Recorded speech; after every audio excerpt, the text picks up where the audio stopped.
Hi peeps, Tersse back in old squat box once again, and I'm still on this creation versus evolution kick for the moment. So I'm going to start a class right now. This is a science class 101, evolution and creationism taught side by side in the science class. Right, we'll start off with evolution. In the very start of life, after life had begun, the climate and the environment changed for millions of single-celled life on the planet Earth. Some of that life were unable to adapt and change quickly enough to live in the changed environment, and they became extinct.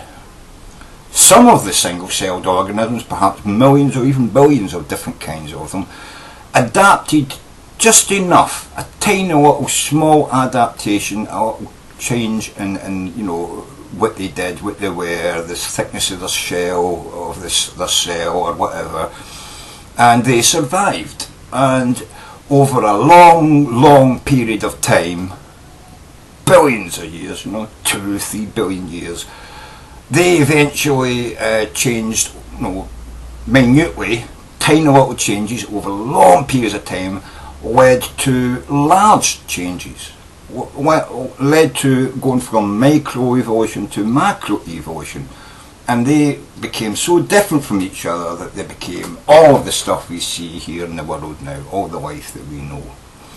So that's a quick rundown of evolution. Right? Here's a quick rundown of creationism. A creator decided he wanted to have life, and he went poof, and it just appeared. He spoke a word, or waved a wand, or wrote a sigil in the sky with his finger, or whatever he has, appendage, noodle appendage, whatever it was, and poof, life just appeared. Like magic. Yeah, there we go. So there's evolution and there's creationism side by side. Let's critically think about that. All you pupils out there watching this, let's critically think about evolution, small changes over long periods of time leading to large changes, or poof, suddenly appearing out of nowhere. Or you could just go to the Bible. God made Adam out of dirt, didn't he? God took some mud or clay or something and made Adam. He would still have been clay, so there must have been another step in there.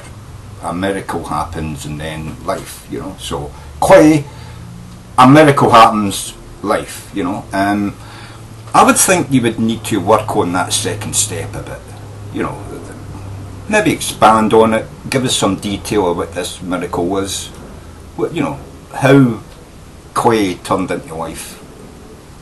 I'm sure that God wrote something in the Bible about it, didn't he?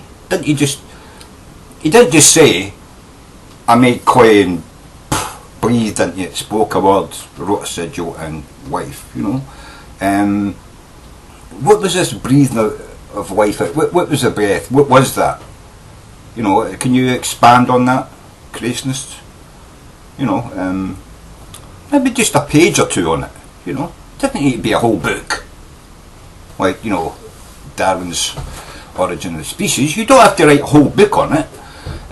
Just a page or two, just to explain how clay became life. That would really help to turn it into science, and then you could probably get it in there, next to, evolution. But you really need to expand on it. You really need to put a bit more detail and depth into it, so we can understand what you're talking about. We can get to grasp with the science of your creationism. If you did that, I'd wholeheartedly. If you could convince me that there was a step there, the miracle. If you could explain that miracle so I could understand it and know how it works, and so I could tell other people how it works and they could understand. That would be fantastic. You could probably get that in the science class if you could do that. So that's what I would ask for creationists.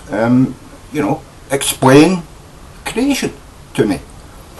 Explain it so that I understand how it works. Because I understand how evolution works. There's no question in that. You know, and although it's a theory, it's a theory, and creationism is a theory, so is gravity a theory. You know, so is the disease, the spread of disease. You know, the theory of disease. You know, I mean, if you cut yourself and it suppurates because you didn't wash it, and that suppuration and poison gets into your bloodstream, and you're dying because your blood's poisoned, it's not because you're a sinner, is it? Is that what creationism says? You know, well, you're dying because you're a sinner, and if you just pray to God and accept Jesus, you know, your suppuration and your poisoned blood will heal up, you know, miraculously overnight. It will heal up, and you'll be saved. You know, or do you believe that there's germs? The theory of, you know, germ theory, you know, disease germ theory. Do you believe there's tiny little germs in the air that got into your wound and caused it to separate? And if you get proper scientific medicine, you know, antibiotics, stuff like that, you could be saved. So, do you want to pray and take Jesus in your heart, or do you want to take antibiotics? That's only a theory. It's just a theory, just like the theory of evolution and just like the theory of gravity. It's exactly the same. They're all just theories. I would love to know what the creationists and religious people's, you know, alternative theory to gravity is. I'd love to hear that as well. And please, any creationists out there who can come up with a new theory for gravity that you could put into science class as you know, the controversy to the theory of gravity that science tells us about. I'd love to hear that, and you know, the theory of you know, disease and germs. You know, I'd love to hear the religious alternative theory to, you know, the theory of germs and the theory of microbes and microbiology. You know, I'd love to hear the alternative theory to that, and you know, who knows, we could get all them into science class as well.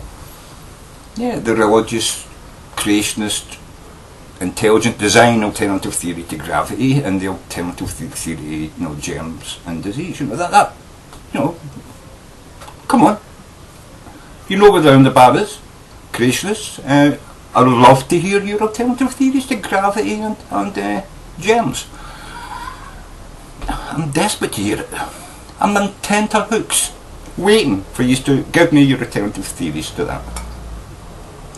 Anyway, that's my little Science 101 class. Hope it's been informative for you.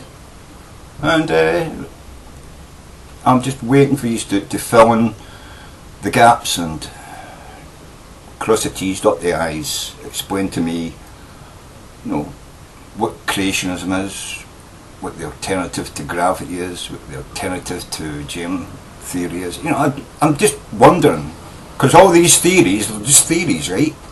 Creationists, they're just theories, so you obviously must have alternatives to them, like you've got an alternative to, you know, evolution. I'm just dying, I'm waiting here for you to tell me what they are. Thank you very much. Sanjiva, motherfuckers.